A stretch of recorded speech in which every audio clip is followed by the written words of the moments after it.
नमस्कार, आप देख रहे हैं छत्तीसगढ़ राउंड अप। मैं हूं आपके साथ अबू हुरैरा। शुरुआत इस वक्त की बड़ी खबर से करेंगे। दुर्ग से इस वक्त बड़ी खबर आ रही है, जहां पर हत्या मामले का खुलासा हुआ है। महिला की हत्या का खुलासा हुआ है। पुलिस ने महिला के हत्यारे को गिरफ्तार किया है। अवैध संबंध के चलते यह हत्या हुई है। बार बार महिला के ब्लैकमेल से परेशान था आरोपी। करगाडीह में मिली थी महिला की लाश। उताई थाना क्षेत्र का यह पूरा मामला बताया जाता है। तो महिला की हत्या का खुलासा हुआ। इस वक्त की बड़ी खबर आपको बता दें, अवैध संबंध के चलते यह हत्या हुई थी, जिसमें पुलिस ने बड़ी कार्रवाई की है। बार बार महिला के ब्लैकमेल से आरोपी परेशान था। महिला की हत्या का खुलासा हुआ है। करगाडीह में महिला की लाश मिली थी और इस पर अब बड़ा खुलासा हुआ है। महिला की हत्या का यह खुलासा है, जिसमें पुलिस ने गुनहगार को भी गिरफ्तार कर लिया है। साहू के ठिकानों पर दबिश दिया और उसको फिर अपने कस्टडी में लिया।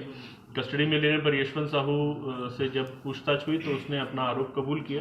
उसने बताया कि जमुना बाई जो है वो उसके ऊपर शादी करने के लिए बार बार दबाव डाल रही थी और इसी दबाव के चलते वो परेशान हो गया था। इधर उसकी वाइफ भी थी और वो भी वापस आना चाह रही थी, तो इसी में फिर उसने जमुना बाई को की हत्या करने का प्लान बनाया और आज सुबह गला रेत करके उसकी हत्या कर दी, है ना। एक ब्लेड से इसने इसका गला रेता और उसकी हत्या कर दी। तो तत्काल हम लोगों ने मर्ग पंचनामा के बाद एफआईआर कायम करके उसको रिमांड के लिए, न्यायिक रिमांड के लिए भेज दिया है। और उसके अलावा और चलिए, हमारे सहयोगी मिथिलेश इस वक्त इस खबर पर हमारे साथ और जानकारी के साथ जुड़े हुए। मिथिलेश, पूरा मामला आखिर क्या है और महिला की हत्या की गई है, पूरी जानकारी क्या कुछ मिल पा रही है? निश्चित रूप से आज पुलिस ने आरोपी को पकड़ लिया है। ये पूरा मामला जो है अवैध संबंधों को लेकर था। जिस महिला की हत्या की गई थी उसके संबंध जो आरोपी से थे, लंबे समय से इनके संबंध बने हुए थे, लेकिन इसका पता जो है वो आरोपी के घर वालों को लग गया था और पत्नी उसको छोड़कर चले गई थी। उसका ये कहना था कि जिससे संबंध है उसको अपने रास्ते से अलग करें, उसको हटाएं, तब मैं अपने घर में वापस आऊंगी। इसी बात को लेकर काफी तनाव हो रहा था। तो इससे परेशान होकर आरोपी जिसने एक योजना बनाई, उस योजना के तहत में महिला इसको परेशान भी कर रही थी, बार बार पैसे मांगती थी। तो एक बार फिर उसने जब पैसे मांगे तो उसने उस जगह में बुलाया और वहीं पर जब पहुंचे तो उसका गला दबा के पहले हत्या की, उसके बाद में गला काट दिया। तो इस तरह से जब पुलिस की जांच सामने बढ़ी, लोगों से पूछताछ की गई तो उनके संबंधों के बारे में पता चला। जब उनसे और पूछताछ की गई तो आरोपी वहां से फरार मिला। उसको तलाश की गई, उसको हिरासत में लिया गया, उससे पूछताछ की गई तो सारे मामले का खुलासा हुआ। तो इस तरह से पुलिस ने 24 घंटे के भीतर एक हत्या के मामले को सुलझा लिया है। जी चलिए, बहुत बहुत शुक्रिया मिथिलेश, हमारे साथ जुड़ने के लिए, इस खबर पर अपडेट करने के लिए। चलिए आगे बढ़ेंगे। दुर्ग से एक और बड़ी खबर आ रही है, जहां नशे के खिलाफ पुलिस ने बड़ी कार्रवाई की है। नशीली दवाई के साथ 4 लोगों को गिरफ्तार किया है। एक नाबालिग के साथ 4 आरोपी गिरफ्तार हुए हैं। जब्त दवाई की कीमत 2.5 लाख रुपए बताई जाती है। छावनी क्षेत्र में आरोपी प्रतिबंधित दवाओं की सप्लाई करते थे। छावनी पुलिस, एंटी क्राइम और साइबर यूनिट ने यह बड़ी कार्रवाई की है और 4 लोगों को धर दबोचा है, जिसमें एक नाबालिग भी शामिल है। जब्त दवाई की कीमत 2.5 लाख रुपए बताई जा रही है। छावनी क्षेत्र में यह प्रतिबंधित दवाओं की सप्लाई करते थे। तो नशे के खिलाफ पुलिस की एक और बड़ी कार्रवाई। और आपको बताते चले कि इसमें 4 आरोपियों को गिरफ्तार किया गया है, जिसमें एक नाबालिग भी शामिल है।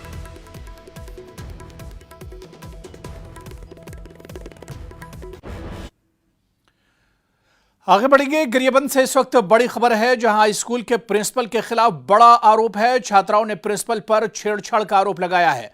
हाई स्कूल मर्दाकला के प्रिंसिपल पर आरोप लगा है। रवि प्रकाश अंगारे पर छेड़छाड़ का आरोप है। अभिभावकों के साथ छात्राएं कलेक्ट्रेट पहुंची। 1 हफ्ते के अंदर कार्रवाई नहीं होने पर आंदोलन की चेतावनी दी है। स्कूल में तालाबंदी और आंदोलन की चेतावनी छात्राओं ने दी है। तो गरियाबंद से बड़ी खबर, जहां प्रिंसिपल के खिलाफ बड़ा आरोप लगाया गया और उसके बाद छात्राओं और उनके अभिभावकों ने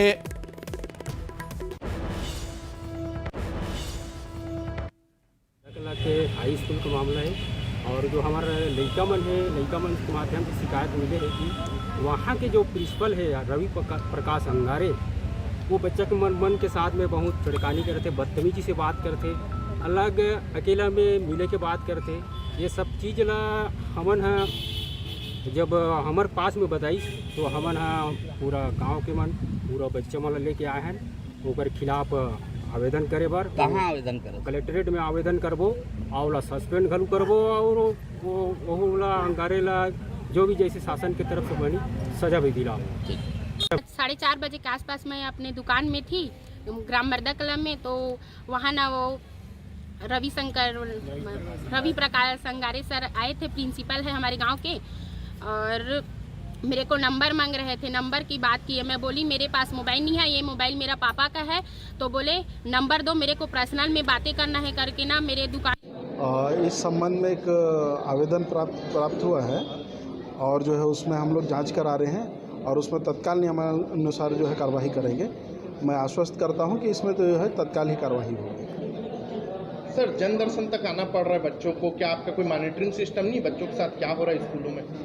नहीं, मॉनिटरिंग सिस्टम है हमारे यहाँ। संकुल समन्वयक और बीओ के माध्यम से हम बीच बीच में जानकारी लेते रहते हैं, लेकिन ये पहली बार ऐसा हो रहा है कि जो है इस टाइप की जानकारी डायरेक्ट यहाँ आई है। फिर भी हम लोग जो है इसको प्रयास कर रहे हैं कि कहीं और ऐसी घटना ना हो और जो भी ये जो आवेदन आया है उसमें जो है तत्काल नियमानुसार कार्रवाई करेंगे। और गरियाबंद से इस वक्त एक और बड़ी खबर आ रही है, जहां जंगल में युवती से गैंगरेप हुआ है। पर्यटन स्थल पर घूमने आई थी युवती को डराया धमकाया गया है। लूटपाट के बाद गैंगरेप की वारदात को अंजाम दिया गया है। प्रसिद्ध पर्यटन स्थल घटारानी के जंगल में वारदात को अंजाम दिया गया है। गैंगरेप मामले में 2 आरोपियों को गिरफ्तार किया गया है। आरोपी महेंद्र सिन्हा और राजू यादव गिरफ्तार हुए हैं। फिंगेश्वर थाना क्षेत्र का यह पूरा मामला बताया जाता है। इसमें पीड़िता द्वारा जो है थाने में आकर के जो है लिखित आवेदन पर इसका रिपोर्ट की कि घटारानी में जब घूमने गए थे तो 2 आरोपी जो है महेंद्र सिन्हा और राजू यादव करके जो है उनके साथ जो है गैंगरेप किया था, जिसे आज पतासाजी कर जो है गिरफ्तार कर जो है न्याय गृह में भेजा गया है। हाँ, 2000 रुपये लूटने की जो बात। और बिलासपुर से इस वक्त बड़ी खबर, जहां शहर में फिर मिले हैं डेंगू के 4 नए मरीज। सरजू बागीचा विकास नगर में मिले हैं डेंगू के मरीज। अब तक 58 मरीजों की पुष्टि हो चुकी है। नगर निगम की लापरवाही से डेंगू फैल रहा है।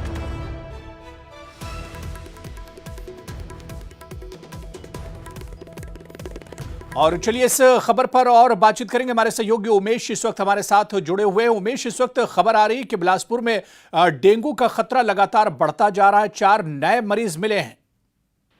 निश्चित रूप से डेंगू जो है वो डेंजर रूप ले चुका है और यही वजह है कि लगातार बिलासपुर में डेंगू के जो मरीज हैं वो लगातार मिल रहे हैं। अभी सोमवार को जो मरीजों की पुष्टि हुई है उसमें 4 मरीजों की पहचान की गई है, जो शहर के सरजू बगीचा और विकास नगर समेत क्षेत्र के अलग अलग इलाकों में जो है मरीजों की पहचान की गई है। निश्चित रूप से कहीं न कहीं डेंगू जो है वो भयावह रूप लेता जा रहा है। अब तक के बिलासपुर जिले की बात करें तो 58 मरीजों की पुष्टि स्वास्थ्य विभाग ने कर चुका है। और इसके साथ ही अगर हम कहें, खास करके नगर निगम का जो इलाका है, जो अमला है, वो जो जल जलित बीमारी को लेकर लगातार दावे तो करता रहा है, लेकिन उसके कोई ठोस उपाय अब तक नहीं निकाल पाए। यही वजह है कि लगातार इस तरह के मामले सामने आ रहे हैं। अगर हम कहें तो नालियों से गुजरने वाली जो पाइपलाइन है वो मुख्य वजहें बताई जा रही हैं। इसके साथ ही जो दूषित पानी है वो कहीं ना कहीं लोगों के घरों में परोसी जा रही है और यही वजह है कि उनको पीकर लोग जो है बीमार पड़ रहे हैं और जो जल जलित बीमारी है वो लोगों को दूषित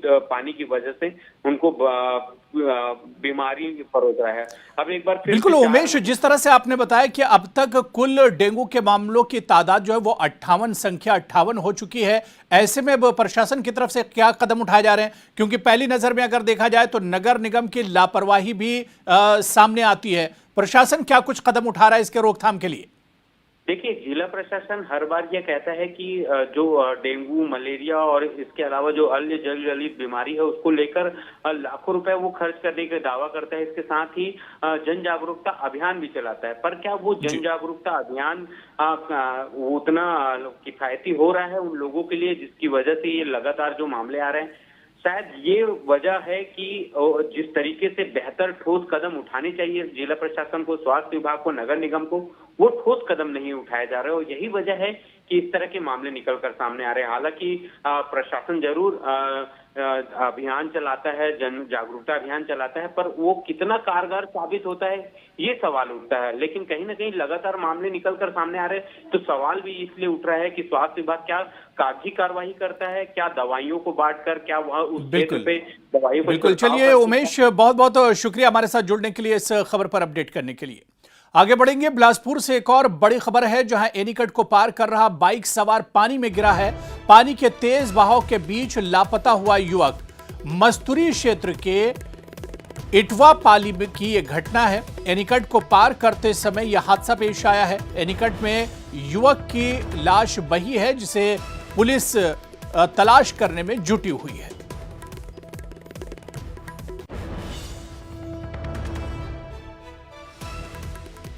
तो बिलासपुर से एक बड़ी खबर, जहां मस्तूरी क्षेत्र की घटना है, जहां एनीकट में गिरने से एक युवक पानी में बहा है। एनीकट को पार करते समय यह बड़ा हादसा पेश आया है। एनीकट में बहे युवक की तलाश में पुलिस जुटी हुई है। अभी तक एनीकट में बहे युवक की तलाश में पुलिस जुटी है, क्योंकि अभी तक बॉडी नहीं मिल सकी है। यह युवक अभी तक नहीं मिला है और तेज बहाव बताया जा रहा है, जिसमें बाइक समेत ये युवक गिरा है। तो पानी के तेज बहाव के बीच लापता हुआ है युवक। और सुकमा से बड़ी खबर है, जहां पूना नकार्म अभियान का बड़ा असर हुआ है। 1 लाख के इनामी नक्सली का सरेंडर हुआ है। सीआरपीएफ और जिला बल के सामने सरेंडर किया है। भेजी क्षेत्र में नक्सली सक्रिय था। कई घटनाओं में यह नक्सली शामिल था, जिसने अब सरेंडर कर दिया है।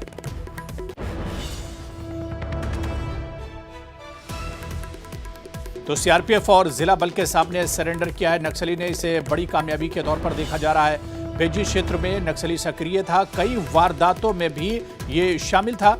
कई घटनाओं में इस नक्सली को शामिल बताया जा रहा है। आपको बताते चलें कि पूना नारकम अभियान का ये बड़ा असर बताया जाता है, जिसमें 1 लाख इनामी नक्सली ने सरेंडर किया है। 1 लाख का इनामी नक्सली था, जिसने पुलिस के सामने सरेंडर कर दिया है। सीआरपीएफ और जिला बल के सामने सरेंडर किया है। तो इनामी नक्सली ने सरेंडर किया है। कई घटनाओं में यह नक्सली शामिल था और इसे एक बड़ी कामयाबी सिक्योरिटी फोर्सेस के लिए माना जा रहा है। और उधर सुकमा से बड़ी खबर है, जहां विस्फोटक के साथ एक नक्सली गिरफ्तार हुआ है। जिला बल और सीआरपीएफ की संयुक्त कार्रवाई। विधानसभा चुनाव के मद्देनजर इलाके में सर्चिंग जारी थी। गिरफ्तार नक्सली भेजी थाना क्षेत्र के गचनपल्ली का निवासी बताया जाता है। तो जिला बल और सीआरपीएफ की संयुक्त कार्रवाई, जिसे बड़ी कामयाबी हुई। विधानसभा चुनाव के मद्देनजर इलाके में सर्च ऑपरेशन जारी था और इस सर्चिंग के दौरान नक्सली को गिरफ्तार किया गया है, जिसके पास से विस्फोटक भी बरामद हुआ है। विस्फोटक के साथ यह नक्सली गिरफ्तार किया गया है।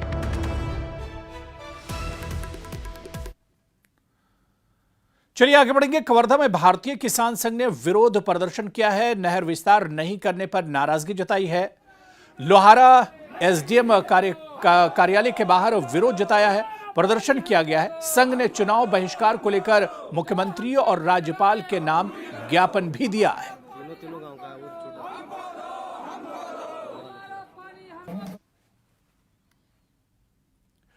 कोरबा में एसईसीएल कुसमुंडा में कोयला की आर्थिक नाकाबंदी 28 घंटे के बाद समाप्त हो गई। एसईसीएल प्रबंधन के हस्ताक्षेप के बाद आंदोलन समाप्त हुआ है। भूवि स्थापितों ने दूसरे दिन खदान और साइल बंद किया था। एसईसीएल को करोड़ों का नुकसान का अनुमान है।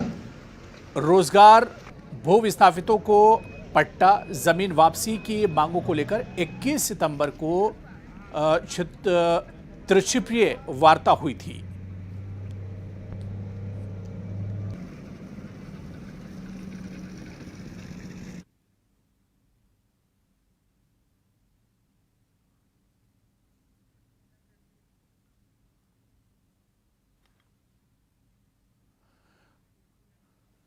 और अब्दुल असलम हमारे सहयोगी इस खबर पर हमारे साथ और जानकारी के साथ जुड़े हैं। अब्दुल, जिस तरह से जानकारी मिल पा रही कि 28 घंटों के बाद कोयले की जो आर्थिक नाकाबंदी थी उसे खत्म कर दिया गया है, क्या कुछ जानकारी मिल पा रही है? जी, आपको बता दूं कि 28 घंटे तक ये आर्थिक नाकेबंदी जो भू स्थापित है SCCL कुसमुंडा के 54 गांव के जो प्रभावित लोग हैं उन्होंने आर्थिक नाकेबंदी की थी और 28 घंटे तक आर्थिक नाकेबंदी जारी रही और आखिरकार प्रबंधन को इनके आगे झुकना पड़ा और आकर SCCL के जो प्रबंधन है कुसमुंडा के अधिकारी वो मौके पर पहुंचकर आगामी 21 तारीख को त्रिपक्षीय वार्ता के लिए की बात कही है, जिसके बाद ये आंदोलन समाप्त हुआ। लेकिन इस पूरे आंदोलन के कारण जो है SCCL का जो कोयला परिवहन जो रहा सड़क मार्ग से जो जाता है ट्रक में वो और रेलवे का जो लोडिंग होकर जाता है वो भी प्रभावित हुआ है, जिसमें करोड़ों के नुकसान का अनुमान लगाया जा रहा है। चलिए, बहुत बहुत शुक्रिया अब्दुल असलम हमारे साथ जुड़ने के लिए, इस खबर पर अपडेट करने के लिए। आगे बढ़ेंगे, अंबिकापुर से बड़ी खबर है जहां करंट की चपेट में आए छात्र और शिक्षक। करंट की चपेट में आने से 12 छात्र झुलसे हैं। करंट से झुलसने से शिक्षिका की हालत गंभीर है। शिक्षिका ने जान पर खेलकर बच्चों की जान बचाई है। शिक्षिका का निजी अस्पताल में इलाज चल रहा है। स्कूल में हो रहा था बिजली वायरिंग का काम। प्राथमिक विद्यालय रिखीमुड़ा का ये पूरा मामला बताया जाता है। तो झुलसने से 12 बच्चे इसमें झुलसे हैं। शिक्षिका का निजी अस्पताल में इलाज चल रहा है, जो छात्रों को बचाने में एक तरह से झुलस गई। अंबिकापुर से बड़ी खबर, जहां प्राथमिक विद्यालय रिखीमुड़ा का यह पूरा मामला है, जहां पर करंट लगने से कई बच्चे झुलस गए हैं।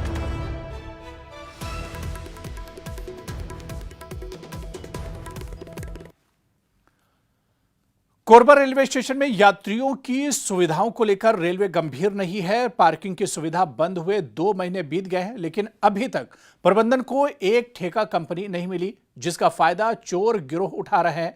महीने भर के अंदर पार्किंग से 3 बाइक की चोरी हो चुकी है। वहीं यात्रियों ने पार्किंग स्थल पर सुरक्षा के लिए जवानों की तैनाती और CCTV कैमरे लगाने की मांग की है। बिलासपुर रायपुर यात्रा करने वाले यात्री स्टैंड में अपने वाहनों को भगवान भरोसे छोड़ने को मजबूर हैं। इस वक्त हम खड़े हैं रेलवे स्टेशन के करीब, जो साइकिल स्टैंड बना हुआ है वाहनों के लिए, उसमें खड़े हुए हैं। आप देख सकते हैं कि ये रेलवे स्टेशन का जो स्टैंड है, ये इसका टेंडर पिछले 3 महीने हो गए हैं, वो नहीं हो पाया है। यही कारण है कि यहाँ लोग जो है अपनी गाड़ियों को भगवान भरोसे खड़ा कर रहे हैं। आप देख सकते हैं गाड़ियाँ जो है, बड़ी संख्या में गाड़ियाँ जो है वो लोग यहाँ खड़े किए हुए हैं। दोनों साइड यहाँ लाइनें लगी हुई है, लेकिन सुरक्षा जो है वो भगवान भरोसे है, क्योंकि रेलवे का टेंडर अब तक नहीं हो पाया। यही कारण है कि जो ठेकेदार है वो नहीं मिल पाए हैं और यहाँ गाड़ियों की सुरक्षा जो है वो नहीं हो पा रही है। ना तो यहाँ CCTV कैमरे लगे हैं और ना ही कोई व्यक्ति यहाँ पर मौजूद है। जरूरत इस बात की है कि रेलवे प्रशासन इस ओर ध्यान दे, ताकि यात्रियों को जो सुविधा मिलनी चाहिए वाहनों को रखने की, वो। बीजेपी के जन आशीर्वाद यात्रा जारी है। बीजेपी के नेता जन आशीर्वाद यात्रा को सफल बनाने के लिए लगे हुए हैं। न्यूज 18 से बात करते हुए कैलाश विजयवर्गीय ने कहा कि MP में एंटी इनकम्बेंसी जैसी कोई बात नहीं है। जन आशीर्वाद यात्रा को अच्छा रिस्पांस मिल रहा है। वहीं प्रभात झा ने भी न्यूज 18 से बातचीत करते हुए कहा कि ग्वालियर चंबल संभाग में कोई गुटबाजी नहीं है, सब लोग आपस में मिलकर काम कर रहे हैं। मध्य प्रदेश में बीजेपी की जन आशीर्वाद यात्राएं लगातार आगे बढ़ती चली जा रही है और हम इस वक्त मौजूद हैं जन आशीर्वाद यात्रा क्रमांक 5 में। हमारे साथ मौजूद हैं कैलाश विजयवर्गीय जी, हम उनसे बात करेंगे। इसके अलावा प्रभात जी हमारे साथ मौजूद हैं। भाई साहब, आपने तमाम यात्राओं में इस दौरान गए, आप किस तरह का रिस्पॉन्स पब्लिक में देख रहे हैं और कार्यकर्ताओं में कितना उत्साह का संचार हुआ है? कार्यकर्ताओं में तो बहुत उत्साह और पब्लिक ने बहुत आशीर्वाद दिया है, क्योंकि भारतीय जनता पार्टी की सरकार चाहे प्रदेश की हो चाहे केंद्र की हो, हमने काम किया। यहाँ के फुटेज बिल्कुल बिल्कुल। देखिए, जो तमाम जो कार्यकर्ता हैं वो यहाँ पर पहुंचे हुए, क्योंकि तमाम जो स्वागत है वो किया जा रहा है, क्योंकि जगह जगह जब यात्रा जब पहुंच रही है तो कहीं ना कहीं कार्यकर्ताओं का जो उत्साह है वो देखने को मिल रहा है और जो स्वागत सत्कार का जो कार्यक्रम है वो लगातार चल रहा है। और जिस तरीके से हम बात करेंगे, हमारे साथ प्रभात जी भी मौजूद हैं, उनसे हम बात करने की प्रयास करेंगे। सर, आप तो लंबे समय से ग्वालियर चंबल संभाग को बारीकी से देख रहे हैं, लेकिन 2018 की जो स्थितियां थी वो थोड़ी सी ठीक नहीं थी। इस बार किस तरह के बदलाव ग्वालियर चंबल संभाग में आप देख पा रहे हैं? ग्वालियर चंबल संभाग के सभी नागरिकों को कांग्रेस ने जो भ्रम फैलाया था उसका आभास हो गया है और इसलिए इस बार परिणाम उलट होंगे। कांग्रेस 2-4 पर सिमटेंगी और हम 30 के करीब आएंगे।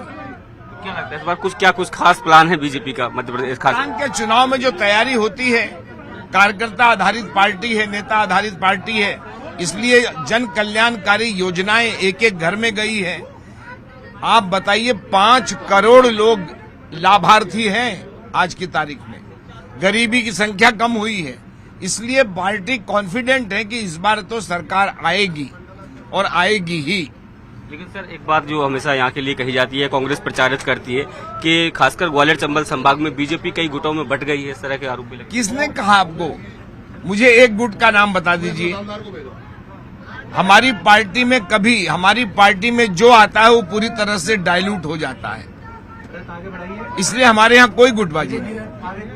देखिए बिल्कुल प्रभात जी कह रहे हैं कि हमारे यहाँ कोई वोट नहीं। कैलाश जी हमारे साथ मौजूद है। सर कांग्रेस बार बार एक सवाल को खड़ा करती है कि 18 साल की सरकार को लेकर काफी एंटी इनकम्बेंसी हो गई। 18 में भी थी, आप लोगों ने जोड़ तोड़ करके सरकार बना ली। वो कह रहे हैं इस बार ज्यादा एंटी इनकम्बेंसी दिख रही है। देखिए वो तो मुंगेरी लाल के सपने देखेंगे ही, अपने कार्यकर्ताओं को मनोबल बढ़ाने के लिए इस प्रकार की बात कर सकते हैं, पर जमीनी हकीकत ये है कि हमने काम किया है। प्रदेश की सरकार ने भी काम किया है, देश की सरकार ने भी काम किया है। आज यदि आप किसी भी गांव में जाएंगे तो 80% घरों में प्रदेश सरकार की या केंद्र सरकार की योजनाओं का लाभ मिला है। 80% बोल रहा हूँ मैं। क्या लगता है कि जो 150 पार का नारा अमित शाह जी ने ग्वालियर में भी दिया था प्रदेश कार्यालय में, उससे ज्यादा सीटें? पूरी कोशिश करेंगे कि जो अमित शाह जी ने कहा है कि उनके वचन को पूरा करेगी मध्य प्रदेश के कार्यकर्ता, जनता सब। तो ये देखिए बीजेपी के तमाम जो नेता हैं, चाहे कैलाश विजयवर्गीय की बात हो या फिर प्रभात जी की, साफ तौर पर उनका ये कहना है कि जो नारा दिया गया है 200 पार का या जो 150 की बात कही गई है अमित शाह के द्वारा, वो 100% सच होगी और जो कांग्रेस की गारंटियां हैं इनके बहकावे में बीजेपी आने वाले नहीं है। केवल दीपक कुमार के साथ सैलन सिंह, न्यूज़ 18 ग्वालियर। तो ग्वालियर में बीजेपी की जन आशीर्वाद यात्रा में पहुंचे गोवा के सीएम प्रमोद सावंत ने प्रदेश में बीजेपी की सरकार बनाने का दावा किया है। न्यूज़ 18 से एक्सक्लूसिव बातचीत में उन्होंने 18 साल की सरकार के खिलाफ एंटी इनकम्बेंसी होने के सवाल पर कहा कि जनता का प्यार देखकर पता चल रहा है कि आखिर स्थिति क्या है। एंटी इनकम्बेंसी जैसी कोई बात नहीं है। प्रदेश बीजेपी की जन आशीर्वाद यात्रा निकल रही है और आशीर्वाद यात्रा में शामिल होने के लिए गोवा के मुख्यमंत्री भी पहुंचे हुए हैं। सर किस तरह का रिस्पांस आप देख पा रहे हैं पूरे यात्रा? जन आशीर्वाद यात्रा को बहुत बड़ा उत्साह के साथ कार्यकर्ता और लोग पार्टिसिपेट हो रहे हैं। जिस तरह से लोग यानी जन आशीर्वाद यात्रा को आशीर्वाद देने के लिए आ रहे हैं, मुझे पूरा विश्वास है कि इस बार 2/3 मेजोरिटी से भारतीय जनता पार्टी फिर से एक बार यहाँ पे सरकार बना रही है। सर एक आखिरी सवाल, एंटी इनकम्बेंसी की बात होती है 18 साल की सरकार, कुछ लगता है आपको ऐसा कुछ है? इतना इंफ्रास्ट्रक्चर डेवलपमेंट जो मोदी जी के कार्यकाल में मध्य प्रदेश में हुआ है वो भी तो बात है। Infrastructure development, human development, skill development की जो बात हो रही है युवकों के लिए और पूरे प्रदेश के लिए, इतना बड़ा काम जिससे कभी नहीं हुआ था, उतना बड़ा काम इस 9 साल के मोदी जी के कार्यकाल में जो हुआ है वो भी तो ग्रहित लोग धरते हैं। वही पकड़ के मुझे पूरा विश्वास है। तो चलिए इस बुलेटिन में अभी फिलहाल इतना ही। नमस्कार।